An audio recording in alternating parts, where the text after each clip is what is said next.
Get skills for area youth so that they can help learn and develop the ability to help solve Moldova's problems in the future. These kids are learning how to use the computers and the internet at the same age American children are. These are the kind of skills in the long run that will help make a difference. Adam is our friend, he is our partner, and he's a person who always helps us in our organization in all our problems, and he's really very useful to us. The people of Moldova are the most hospitable people I've ever met in my life. No matter what occasion, when you come into a home, they will lay out a spread of food. Everything is what people have grown themselves, and it's tastier than I ever experienced in the United States. In my free time, I like to go running. It's apparently a very unusual exercise to do in Moldova, so it was a great way to introduce myself to the local community.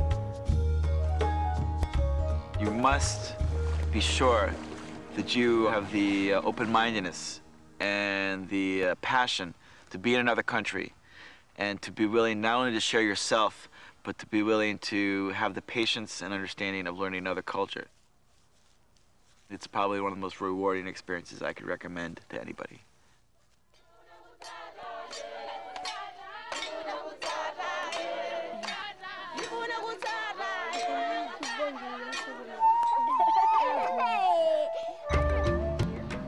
When Kennedy started this whole movement and made the statement, what can I do for my country?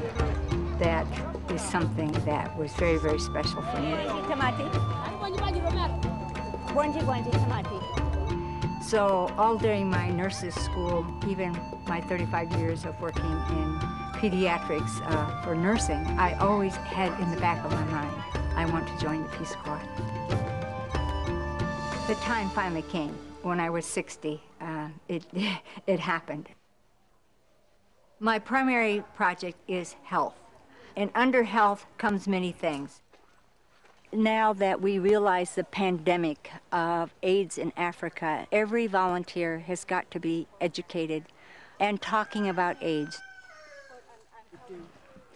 Edzi Toto is a group of youth all over Malawi that we are trying to educate about AIDS.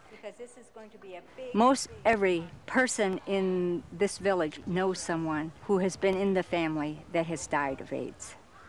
So the economy is really affected. The schools are affected, the churches are affected.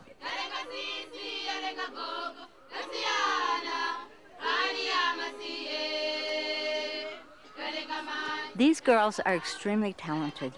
They compose this music, and they know they have to have it geared towards AIDS.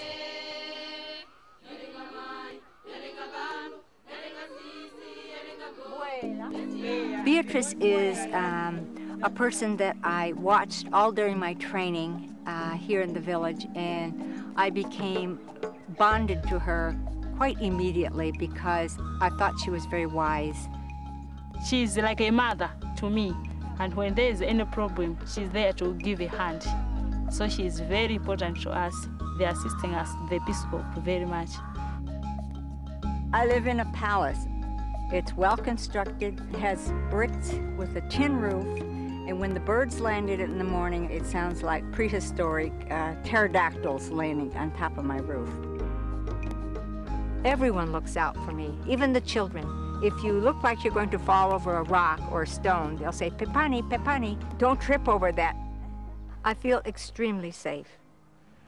Peace Corps does a very good job preparing people for safety and security. They really emphasize that your safety and your security is #1.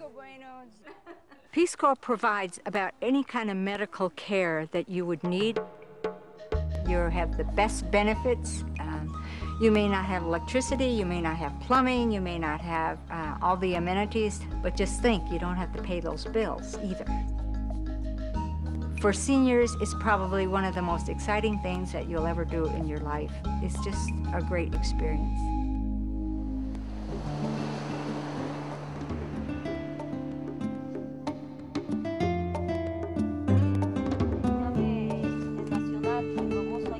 The Peace Corps, I think, gave me a chance to do something out of the norm, to do something different.